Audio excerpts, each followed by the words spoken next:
Hello बेटा, welcome to physics class. And बेटा, last video में हमने करंट इलेक्ट्रिसिटी स्टार्ट किया था और लास्ट वीडियो में बेटा कुछ इम्पोर्टेंट पॉइंट्स हमने डिस्कस किए थे रिगार्डिंग इलेक्ट्रिक करंट। तो कुछ पॉइंट हमारे बच गए थे, पहले वो डिस्कस करते हैं, फिर उसके बाद हम डिस्कस करेंगे ड्रिफ्ट वेलोसिटी को। ठीक है, तो सबसे पहले हम कुछ इम्पोर्टेंट पॉइंट्स डिस्कस कर रहे थे लास्ट टाइम।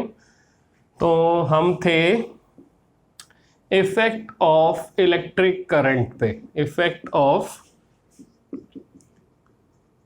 Electric current. तो बेटा एक तो जो इफेक्ट होता है इलेक्ट्रिक करंट का वो कैसा होता है, वो हीटिंग वाला इफेक्ट होता है, that is heating effect of electric current, heating effect of electric current. और नंबर 2 कौन सा होता है, that is chemical effect of electric current, chemical effect of electric current. Number 3 that is magnetic effect of electric current. तो बेटा जो effect है current का वो 3 टाइप का होता है, हीटिंग इफेक्ट, केमिकल इफेक्ट और magnetic effect.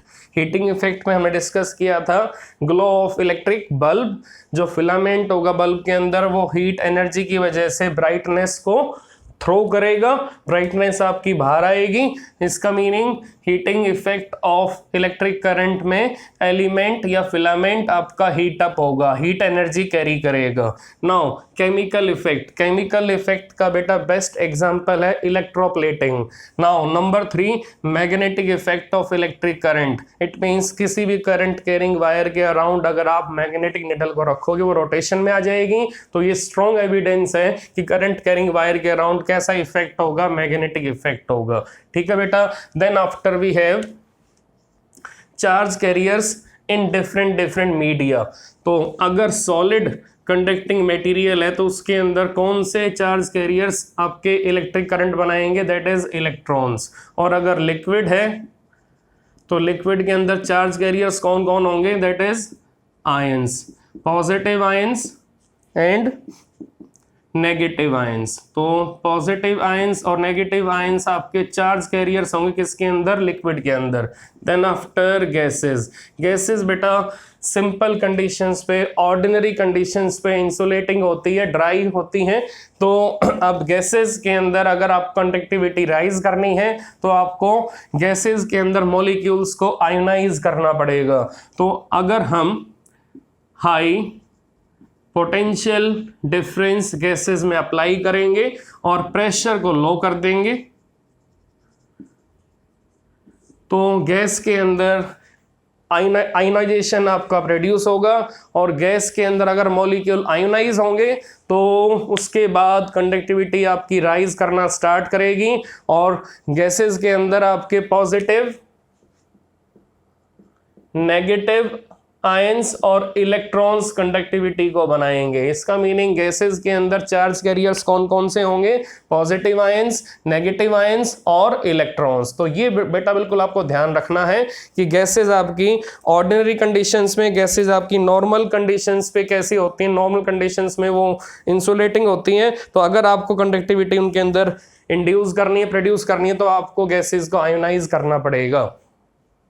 Then after we will have next important point, अगर बेटा नंबर ऑफ चार्ज पार्टिकल्स किसी पर्टिकुलर एरिया को क्रॉस करेंगे, अगर नंबर ऑफ चार्ज पार्टिकल्स किसी पर्टिकुलर एरिया क्रॉस करेंगे तो उस केस में उस कंडक्टिंग मटेरियल में, उस कंडक्टिंग वायर में जो करंट होगा उसका फार्मूला क्या बनेगा, that is NE/T, that is NE/T। तो n का meaning number of charge particles, E का meaning charge on one particle, now upon T का मीनिंग दैट इज टाइम। तो T टाइम में अगर नंबर ऑफ चार्ज पार्टिकल आपके किसी particular area cross करते हैं तो वहां पर करंट का फार्मूला क्या बनेगा, NE/T।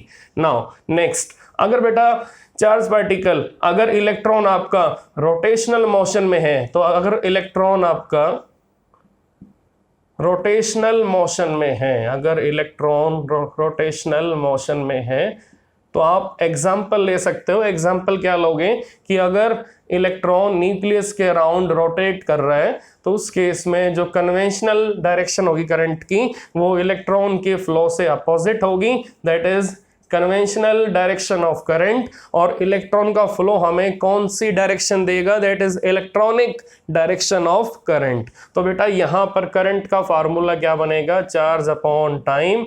Now that is charge upon time का मीनिंग बेटा 2 pi are upon we. T का meaning time period of revolution of electron, T का मीनिंग टाइम पीरियड, टी का मीनिंग है टाइम पीरियड। अब बेटा वेलोसिटी ऊपर आ जाएगी Q v upon 2 pi r, ये आ गया आपका इलेक्ट्रिक करंट। अब यहाँ पर इलेक्ट्रिक करंट आपका प्रोपोर्शनल है किसके साथ, ऑर्बिटल वेलोसिटी के साथ। तो बेटा इसी टाइप से अगर हम करंट को लिखेंगे Q अपॉन टी तो 1/t फ्रीक्वेंसी होगी, तो करंट का फार्मूला फ्रीक्वेंसी की फॉर्म में बेटा आ सकता है। तो करंट का फार्मूला फ्रीक्वेंसी की फॉर्म में क्या बनेगा, current equal to Q into F. तो इस टाइप से बेटा हमने करंट के मल्टीपल फॉर्मूले यहाँ डिस्कस किए, NE upon T, now QV upon 2 pi r and I equal to Q into F. तो ये बेटा मल्टीपल फॉर्मूले हमने यहाँ डिस्कस किए करंट के। तो अब हम नेक्स्ट इंपॉर्टेंट पॉइंट डिस्कस करने वाले हैं।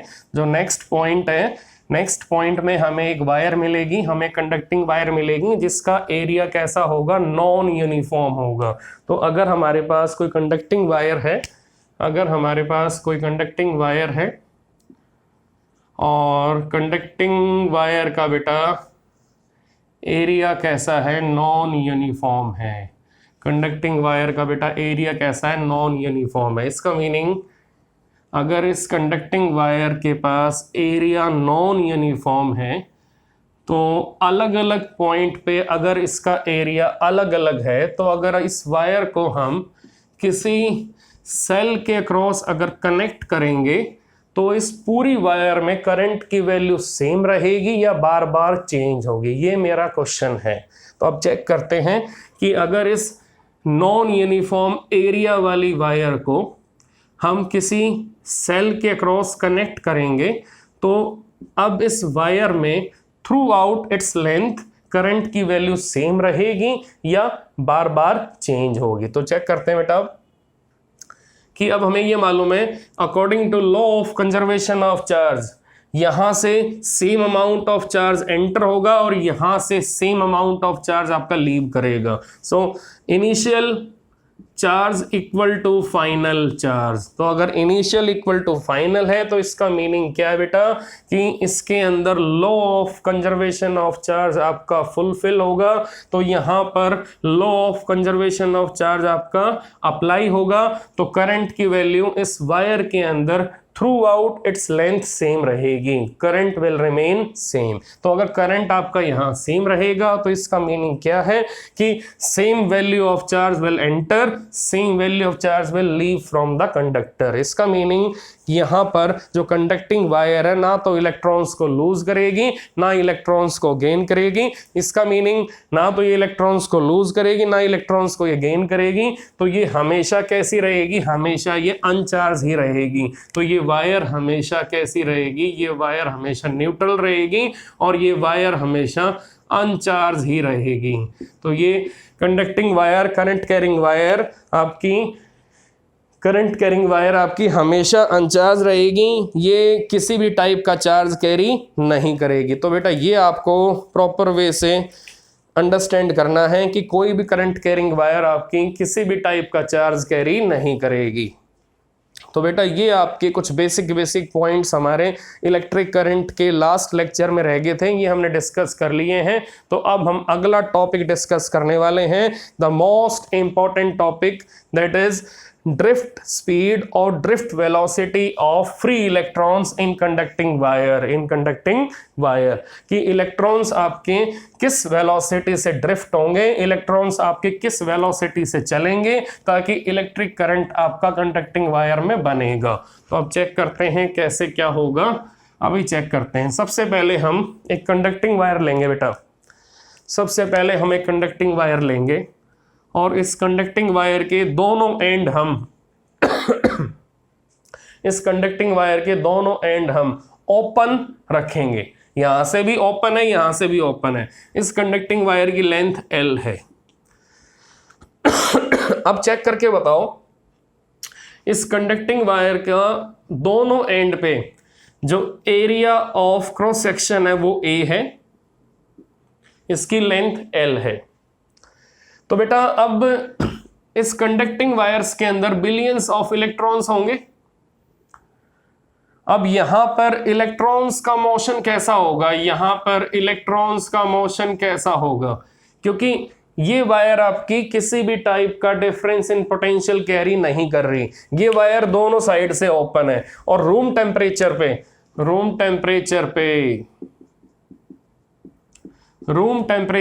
जो free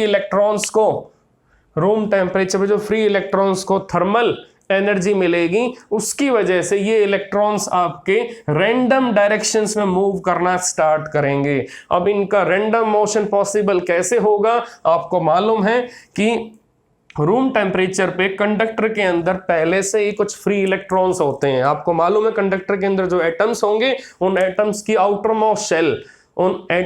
outer most shell valence electron carry करेगी। तो जब ये वैलेंस इलेक्ट्रॉन आपके फ्री हो जाएंगे तो ये वैलेंस इलेक्ट्रॉन आपके अपने आसपास के पॉजिटिव आयन से टकराएंगे। तो जब इलेक्ट्रॉन्स सराउंडिंग में पॉजिटिव आयन से टकराएंगे तो इलेक्ट्रॉन्स का मोशन, इलेक्ट्रॉन की वेलोसिटी की डायरेक्शन बार बार चेंज होगी। तो इलेक्ट्रॉन का मोशन कैसा हो जाएगा, इलेक्ट्रॉन्स का मोशन रैंडम हो जाएगा। तो बेटा अगर इलेक्ट्रॉन्स का बार बार कोलिजन होगा किसके साथ, पॉजिटिव आयंस के साथ, तो इलेक्ट्रॉन अपनी वेलोसिटी बार बार चेंज करेगा, तो इलेक्ट्रॉन्स का मोशन रैंडम हो जाएगा। तो इलेक्ट्रॉन अगर बार बार पॉजिटिव आयन से टकराएंगे, ये जो मैं डार्क यहां पर डॉट शो कर रहा हूं, ये डार्क डॉट किसके लिए है, फॉर पॉजिटिव आयंस। तो बेटा इन पॉजिटिव आयन से इलेक्ट्रॉन बार बार टकराएगा और इलेक्ट्रॉन का जो मोशन होगा वो रैंडम हो जाएगा। तो इस केस में क्या होगा, इस both and open conducting wire में क्या होगा, इलेक्ट्रॉन्स आपके रैंडमली मूव करेंगे। तो अगर इनका मोशन रैंडम होगा तो हम एज्यूम कर सकते हैं कि जो इलेक्ट्रॉन आपके, जितने नंबर ऑफ इलेक्ट्रॉन आपके मूव कर रहे हैं राइट हैंड साइड में, उतने ही नंबर ऑफ इलेक्ट्रॉन आपके मूव करेंगे लेफ्ट हैंड साइड में। तो बेटा इस टाइप से इस कंडक्टिंग वायर में जो इलेक्ट्रॉन्स का मोशन है वो दोनों साइड इक्वल नंबर में होगा। तो अगर नंबर ऑफ इलेक्ट्रॉन आपके राइट हैंड साइड में सेम है तो उतनी नंबर ऑफ इलेक्ट्रॉन आपके लेफ्ट हैंड साइड में भी सेम है। इसका मीनिंग दोनों साइड आपके नंबर ऑफ इलेक्ट्रॉन अगर सेम है तो इसका मीनिंग एवरेज वेलोसिटी क्या आएगी, आपकी 0 आएगी। इसका मीनिंग यहां पर इलेक्ट्रॉन्स की जो एवरेज वेलोसिटी आएगी वो आपकी नियरली 0 आएगी। तो बेटा अगर हम स्पीड निकालें इलेक्ट्रॉन्स की, तो यहां पर इलेक्ट्रॉन्स की जो स्पीड आएगी रूम टेम्परेचर पे वो क्या होगी, that is 10 power 5 metre per second. तो बेटा ये ध्यान रखना कि जो एवरेज स्पीड है इलेक्ट्रॉन्स की इन ओपन एंड वायर वो कैसी होगी, that is 10 power 5 metre per second. तो बेटा ये तो हमें मालूम चल गया कि अगर वायर आपकी दोनों साइड से ओपन होगी, वायर अगर आपकी ओपन सर्किट में होगी तो वायर के अंदर इलेक्ट्रॉन्स का मोशन कैसा होगा, इलेक्ट्रॉन्स का मोशन रैंडम होगा। तो उसकी वजह से जो नेट वेलोसिटी आएगी, जो एवरेज वेलोसिटी आएगी, दैट इज 0। बट अगर हम एक्सपेरिमेंटल वे से फाइंड आउट करें कि इन इलेक्ट्रॉन्स की एवरेज स्पीड क्या होगी, that is 10 power 5 metre per second. तो बेटा अगर हम वेलोसिटी वाला कॉन्सेप्ट लेंगे तो हमें इलेक्ट्रॉन्स का डायरेक्शन ऑफ मोशन भी लेना पड़ेगा। और इलेक्ट्रॉन्स का डायरेक्शन ऑफ मोशन कैसा है, इलेक्ट्रॉन्स का डायरेक्शन ऑफ मोशन आपका राइट हैंड साइड में भी है और लेफ्ट हैंड साइड में भी है। तो ये दोनों वेलोसिटी जब ऐड होंगी तो हमें नेट वेलोसिटी क्या मिलेगी, 0 मिलेगी। अब चेक करो, अगर नेट वेलोसिटी इलेक्ट्रॉन्स की 0 है तो तो इलेक्ट्रॉन्स का फ्लो यहाँ पर कैसा होगा, जीरो ही होगा। तो अगर इलेक्ट्रॉन्स का फ्लो यहाँ जीरो है तो करंट की वैल्यू क्या होगी, करंट की वैल्यू जीरो होगी। करंट का डेफिनेशन क्या होता है बेटा, that is time rate of flow of charge through particular area. तो अगर यहां पर इलेक्ट्रॉनिक चार्ज, अगर यहां पर इलेक्ट्रिक चार्ज आपका फ्लो ही नहीं करेगा तो करंट की वैल्यू क्या होगी, करंट की वैल्यू जीरो होगी। तो अगर इलेक्ट्रिक चार्ज की वेलोसिटी, अगर इलेक्ट्रिक चार्ज की वेलोसिटी जीरो होगी तो यहां पर नेट फ्लो क्या होगा, यहां पर नेट फ्लो बेटा जीरो हो जाएगा और यहां पर नेट करंट की वैल्यू क्या आएगी, जीरो आएगी। तो ये बेटा आपको ध्यान रखना है कि अगर यहाँ पर रैंडम मोशन होगा तो हमें नेट वेलोसिटी जीरो मिलेगी। तो बेटा अब चेक करते हैं कि अगर हम किसी टेक्निक से इलेक्ट्रॉन्स को एक ही डायरेक्शन में ड्रिफ्ट कर दें तो क्या हमें इलेक्ट्रिक करंट मिलेगा। तो अब चेक करते हैं कि अब हम इलेक्ट्रॉन्स को ड्रिफ्ट कराने के लिए बाहर से क्या टेक्निक लगाएंगे। तो हमें चेक करना है, हमें इस कंडक्टिंग वायर में करंट को प्रोड्यूस करना है।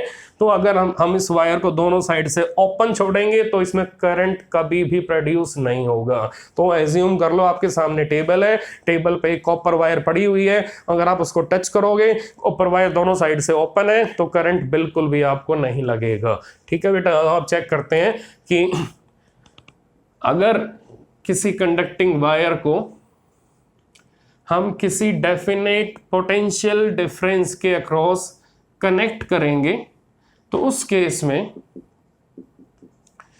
केस में इस कंडक्टिंग वायर में करंट कैसे प्रोड्यूस होगा, इलेक्ट्रॉन्स का मोशन यहाँ कैसा होगा और जो इलेक्ट्रॉन्स का मोशन है वो करंट को कैसे प्रोड्यूस करेगा। बेटा चेक करना, अब ये वाला एंड आपका किससे कनेक्ट है, पॉजिटिव से, ये वाला एंड किससे कनेक्ट है, नेगेटिव से। तो आप चेक करते हैं कि ये नेगेटिव जो एंड है ये यहाँ से इलेक्ट्रॉन्स को रिपेल करेगा नहीं करेगा, ये यहाँ से इलेक्ट्रॉन्स को रिपेल करेगा नहीं करेगा। तो अगर यहाँ से ये नेगेटिव एंड इलेक्ट्रॉन्स को रिपेल करेगा तो आप चेक करो यहाँ पर इलेक्ट्रॉन एक्सटर्नल इलेक्ट्रिक फील्ड की डायरेक्शन से अपोजिट मूव करना स्टार्ट करेंगे नहीं करेंगे। चेक करो, tell me direction of external electric field, that is positive to negative. आप चेक करो ये एक्सटर्नल इलेक्ट्रिक फील्ड बेटा, ये एक्सटर्नल इलेक्ट्रिक फील्ड आपकी इस कंडक्टिंग वायर के अंदर किस डायरेक्शन को फॉलो करेगी, फ्रॉम पॉजिटिव टू नेगेटिव। तो आप चेक करके बताओ, जो आपकी कंडक्टिंग वायर है, जो कंडक्टिंग वायर है, इस कंडक्टिंग वायर का जो इस कंडक्टिंग वायर के अंदर जो इलेक्ट्रॉन्स हैं उनका जो मोशन होगा वो इलेक्ट्रिक फील्ड से अपोजिट होगा या इलेक्ट्रिक फील्ड के अलोंग होगा। चेक करो, इलेक्ट्रिक फील्ड की डायरेक्शन देखो क्या है, पॉजिटिव से नेगेटिव, पॉजिटिव से नेगेटिव। तो अब ये जो इलेक्ट्रिक फील्ड आपकी इस कंडक्टिंग वायर में बिल्टअप हुई है, इस इलेक्ट्रिक फील्ड की वजह से इलेक्ट्रॉन्स कैसे मूव कर रहे हैं, ये इलेक्ट्रिक फील्ड आपकी इलेक्ट्रॉन्स को कैसे मूव करा रही है, from low potential to high potential, from low potential to high potential. तो बेटा आप चेक करते हैं कि इलेक्ट्रॉन्स अब इस कंडक्टिंग वायर के अंदर कैसे मूव करेंगे। तो अब चेक करते हैं इलेक्ट्रॉन्स इस कंडक्टिंग वायर के अंदर कैसे मूव करेंगे। तो बेटा हम यहाँ पर इलेक्ट्रॉन्स के मोशन का मैकेनिज्म प्रॉपर वे से लिखेंगे और आपको प्रॉपर वे से इसको नोट करना है। तो अब चेक करते हैं बेटा, इलेक्ट्रॉन्स के पास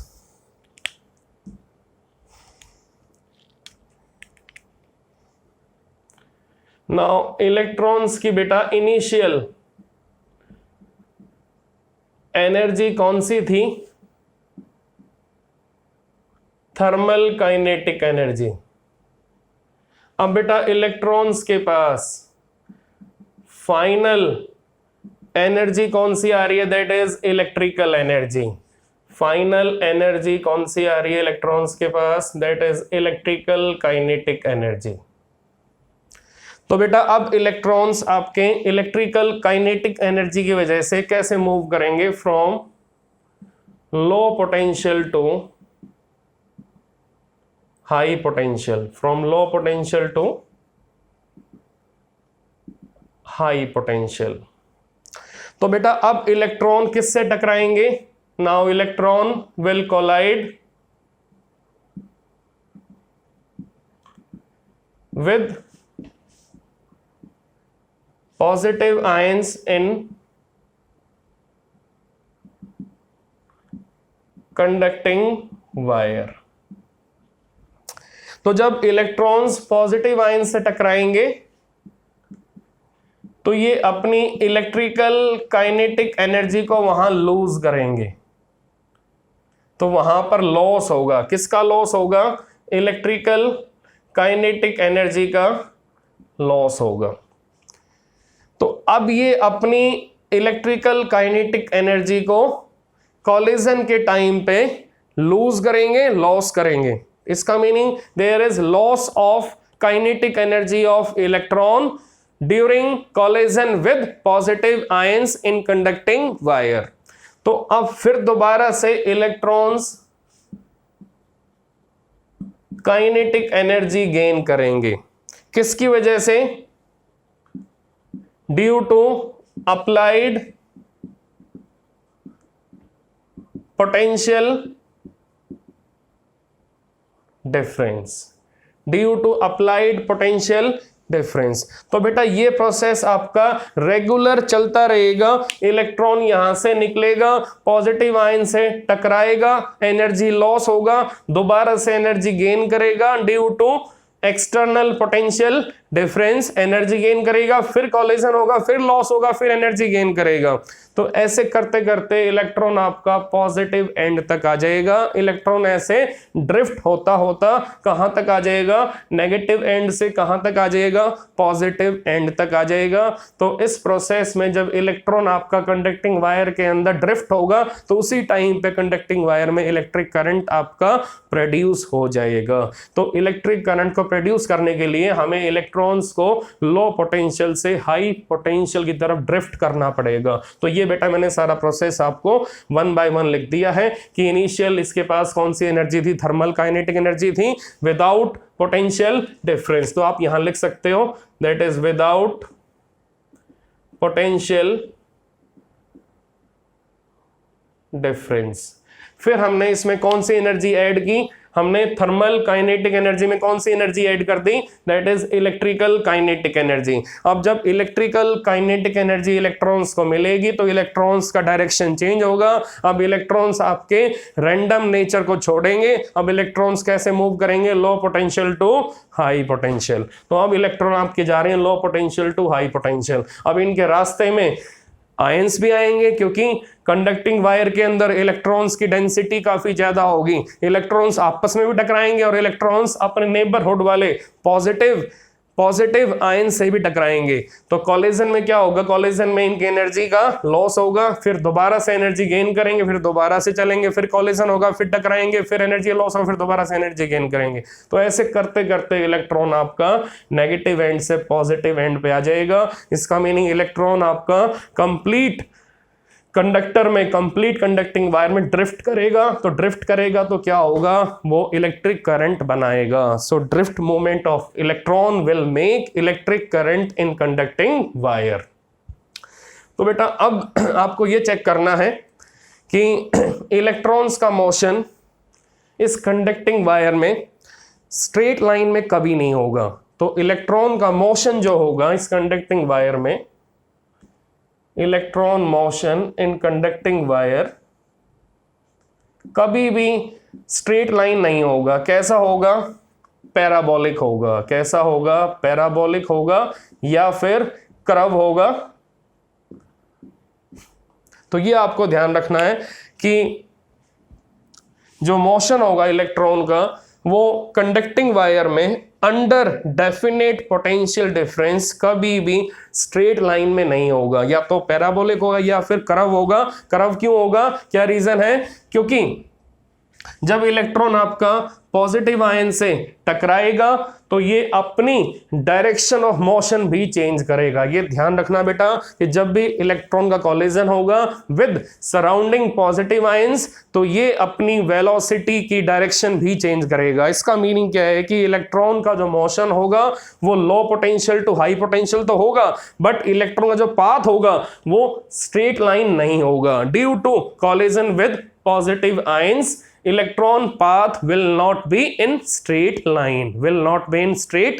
तो ये आपको माइंड में फिक्स रखना है कि इलेक्ट्रॉन का मोशन कंडक्टिंग वायर के अंदर अंडर डेफिनेट पोटेंशियल डिफरेंस पे स्ट्रेट लाइन में नहीं होगा, due to collision with atoms, due to collision with positive ions, there is change in direction of velocity of electron at regular interval of time, so their path becomes parabolic or their path becomes curve in nature.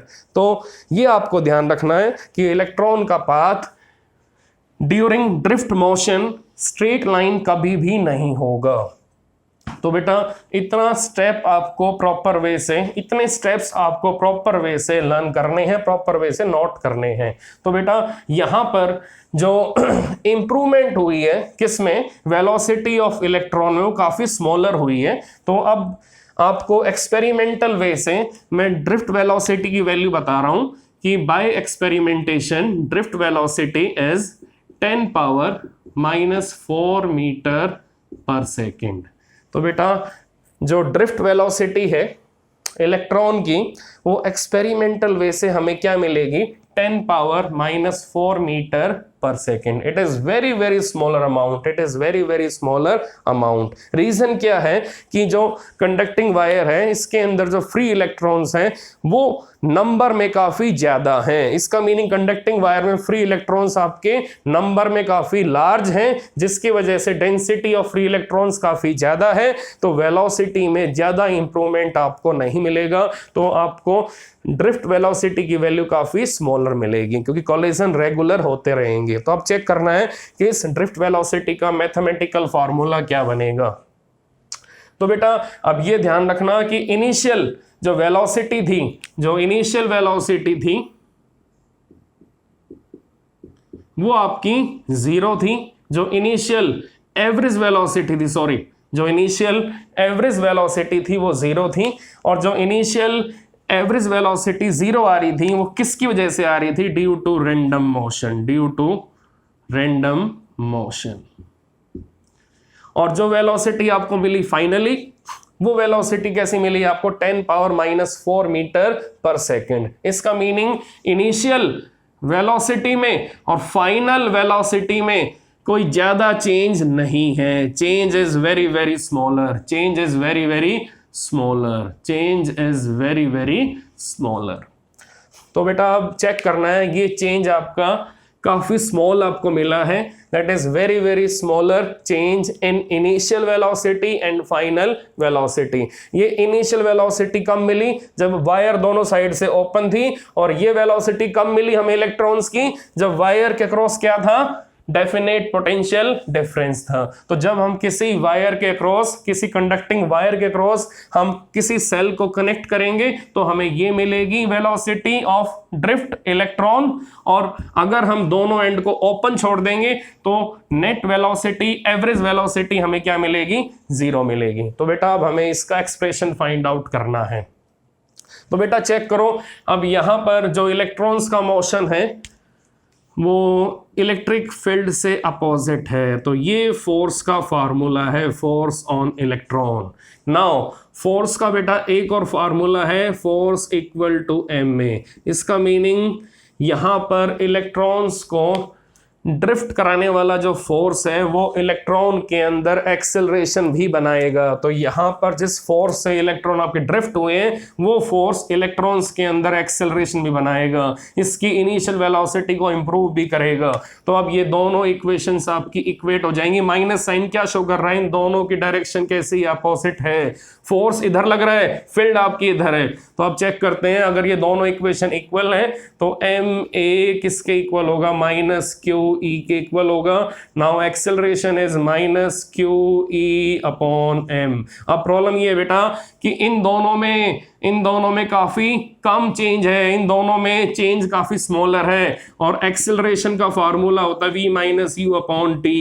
तो acceleration की value कैसी आएगी, very very smaller आएगी या very very large आएगी, ये आपके सामने है कि u और v में चेंज काफी स्मॉलर है, तो एक्सेलरेशन कैसा आएगा, वेरी वेरी स्मॉलर और वेरी वेरी लार्ज। तो एक्सेलरेशन बेटा काफी स्मॉलर होगा। तो अगर एक्सेलरेशन काफी स्मॉलर है तो एक्सेलरेशन आपका ई पे डिपेंड नहीं करेगा। एक्सेलरेशन डज नॉट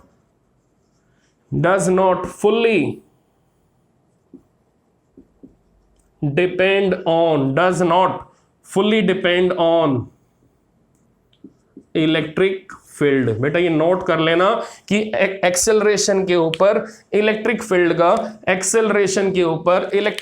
का ज्यादा इफेक्ट क्यों नहीं आ रहा, क्योंकि एक्सेलरेशन की वैल्यू काफी स्मॉलर आ रही है। मैं रिपीट कर रहा हूं कि एक्सेलरेशन की वैल्यू काफी स्मॉलर आ रही है। इसका मीनिंग एक्सेलरेशन के ऊपर जो इफेक्ट है वो ई का काफी स्मॉलर आ रहा है। तो ये ध्यान रखना कि अगर इलेक्ट्रिक फील्ड का जो इफेक्ट है वो अगर एक्सेलरेशन पे काफी स्मॉलर आएगा तो एक्सेलरेशन की वैल्यू कैसी होगी, that is independent of electric field. तो बेटा ये ध्यान रखना कि यहां पर हम क्या बोलेंगे कि जो एक्सेलरेशन की वैल्यू काफी स्मॉलर है, इसका मीनिंग एक्सेलरेशन के ऊपर इलेक्ट्रिक फील्ड का काफी कम इफेक्ट है। तो हम ये तो नहीं कह सकते कि इलेक्ट्रिक फील्ड का रिलेशन आपका एक्सेलरेशन के साथ नहीं है। तो हम ये तो नहीं कह सकते कि एक्सेलरेशन का कोई रिलेशन ई के साथ नहीं है, लेकिन ये कह सकते हैं कि एक्सेलरेशन की वैल्यू काफी स्मॉलर है। इसका मीनिंग क्या है कि एक्सेलरेशन के ऊपर इलेक्ट्रिक फील्ड का ज्यादा इफेक्ट नहीं है। तो हम एक्सेलरेशन के ऊपर इलेक्ट्रिक फील्ड का जो इफेक्ट है उसको हम इग्नोर भी कर सकते हैं। तो अगर उसको इग्नोर करेंगे तो क्या होगा, चार्ज कैसी क्वांटिटी है, कांस्टेंट, मास कैसी क्वांटिटी है, कांस्टेंट, तो एक्सेलरेशन कैसा आएगा, एक्सेलरेशन आपका कांस्टेंट आएगा। तो बेटा ये ध्यान रखना कि अगर एक्सेलरेशन आपका कांस्टेंट है तो इसका रीजन क्या है, इसका रीजन ये है कि एक्सेलरेशन के ऊपर इलेक्ट्रिक फील्ड का जो इफेक्ट है वो काफी कम है, क्योंकि एक्सेलरेशन की वैल्यू काफी स्मॉलर आ रही है। इसका मीनिंग इनिशियल वेलोसिटी में और फाइनल वेलोसिटी में जो चेंज है काफी स्मॉलर है। तो अगर ये चेंज काफी स्मॉलर है तो एक्सेलरेशन भी काफी स्मॉलर है। If it is very very smaller तो एक्सेलरेशन भी कैसा होगा, वेरी वेरी स्मॉलर। तो इसका मीनिंग अगर यहाँ पर इलेक्ट्रिक फील्ड आपकी स्ट्रॉन्गर है तो स्ट्रॉन्गर इलेक्ट्रिक फील्ड आपकी यहाँ पर एक्सेलरेशन कैसा बना रही है, वेरी वेरी स्मॉलर। इसका मीनिंग इलेक्ट्रिक फील्ड का आपका ज्यादा इंपैक्ट आपका एक्सेलरेशन के ऊपर नहीं आ रहा। तो एक्सेलरेशन को हम कांस्टेंट एज्यूम करेंगे। क्यों, क्योंकि बार बार एनर्जी लॉस हो रही है फिर एनर्जी गेन हो रही है। इसका मीनिंग जो चेंज इन वेलोसिटी की वैल्यू आपको बार बार सेम मिलेगी, बार बार वैल्यू सेम मिलेगी। अगर कोई ऑब्जेक्ट अपनी वेलोसिटी लॉस कर रहा है फिर दोबारा से गेन कर रहा है, फिर लॉस कर रहा है, फिर गेन कर रहा है, तो अगर उसका लॉस और गेन का डिफरेंस सेम आएगा बार बार तो उसका एक्सेलरेशन कैसा आएगा, उसका एक्सेलरेशन बेटा बार बार सेम ही आएगा। तो एक्सेलरेशन केप्ट कांस्टेंट। तो बेटा अगर एक्सेलरेशन कांस्टेंट है तो अब हम यहाँ पर काइनेमेटिक्स की इक्वेशंस ऑफ मोशन लगा सकते हैं। तो अगर एक्सेलरेशन आपका कांस्टेंट यहाँ पर कांस्टेंट है तो हम काइनेमेटिक्स की इक्वेशन ऑफ मोशन यहाँ लगा सकते हैं। Now tell me first equation of motion of kinematics, v equal to u plus at। तो अब अगर हमारे पास n नंबर ऑफ इलेक्ट्रॉन्स हैं तो एज्यूम कर लो अगर हमारे पास n नंबर ऑफ इलेक्ट्रॉन्स हैं तो n नंबर ऑफ इलेक्ट्रॉन्स के लिए बेटा इक्वेशन कैसी बनेगी, इक्वेशन भी आपकी n नंबर में आएंगी। Now for n number of electrons we have constant acceleration, velocity v1 for first electron, velocity vn for last electron, velocity u1 initial velocity before application of potential difference, तो बेटा अब हम क्या करेंगे, हम यहाँ पर वेलोसिटीज की एवरेज वैल्यू फाइंड आउट करेंगे। तो अब हम यहाँ पर मीन लेंगे। मीन कैसे लेंगे, हम मीन लेंगे फाइनल वेलोसिटी का, फिर हम यहां पर मीन लेंगे राइट हैंड साइड में इनिशियल वेलोसिटी का। क्राउड काफी ज्यादा इलेक्ट्रॉन्स का, डेंसिटी काफी ज्यादा इलेक्ट्रॉन्स की, तो हम यहां पर इलेक्ट्रॉन्स की एवरेज वेलोसिटी लेंगे। तो अब यहां पर A और यहां पर T1 से Tn तक का एवरेज टाइम आ जाएगा बेटा दैट इज एवरेज टाइम। तो बेटा ये जो एवरेज वेलोसिटी होगी that is drift velocity, that is drift velocity. अब ये किसके इक्वल होगी? That is average velocity initially present in conducting wire, that is average velocity initially present in conducting wire before application of potential difference। तो बेटा u average का meaning क्या है? u average आपकी वो वेलोसिटी है जो आपको कब मिली थी? जब इस वायर के दोनों एंड एयर में ओपन थे। तो अब बेटा इसकी वैल्यू नियरली क्या होगी? 0 होगी प्लस a, और ये आपका है average time of electron before successive collision.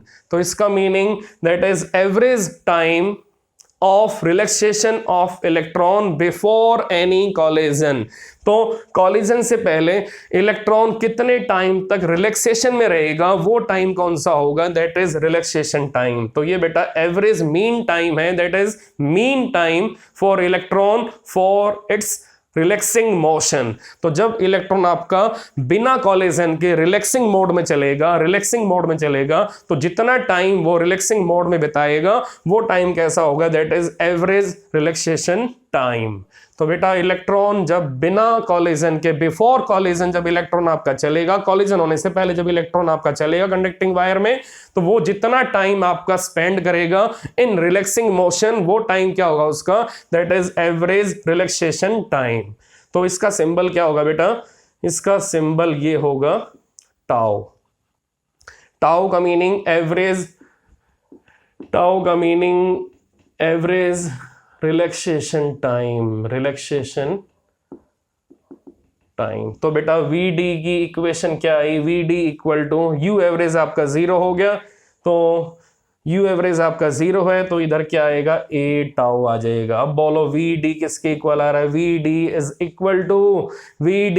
Equal to minus QE। Vector form में लिखेंगे हम, तो VD in vector form equal to minus QE upon M into tau. तो बेटा मैं यहां लिख रहा हूं VD की वैल्यू अब। तो बेटा VD की वैल्यू क्या आ गई अब? VD is equal to minus QE tau upon M। तो बेटा ये माइनस साइन क्या इंडिकेट कर रहा है? माइनस साइन ये इंडिकेट कर रहा है कि जो ड्रिफ्ट वेलोसिटी है, जो आपकी ड्रिफ्ट वेलोसिटी है इलेक्ट्रॉन्स की, वो इलेक्ट्रिक फील्ड से अपोजिट है। तो माइनस साइन क्या इंडिकेट कर रहा है कि जो आपकी इलेक्ट्रॉन्स की ड्रिफ्ट वेलोसिटी है वो इलेक्ट्रिक फील्ड से कैसी है? It is opposite to electric field. तो बेटा ये ध्यान रखना है कि VD हमेशा कैसा आएगा? किसके लिए? इलेक्ट्रॉन के लिए opposite to direction of electric field. तो बेटा इस टाइप से हमने ड्रिफ्ट वेलोसिटी को डिस्कस किया, उसकी वैल्यू फाइंड आउट की। तो इलेक्ट्रॉन आपका इस वेलोसिटी से ड्रिफ्ट होगा from low potential to high potential. तो बेटा इस टाइप से हमने वैल्यू यहाँ फाइंड आउट की। नाउ कैसे आप डिफाइन करोगे एवरेज रिलैक्सेशन टाइम को? the average time for which electron is moving before any collision is known as average relaxation time। तो बेटा इस टाइप से हमने ये एक्सप्रेशन डिस्कस किया और ये एक्सप्रेशन हमने प्रॉपर वे से फाइंड आउट किया।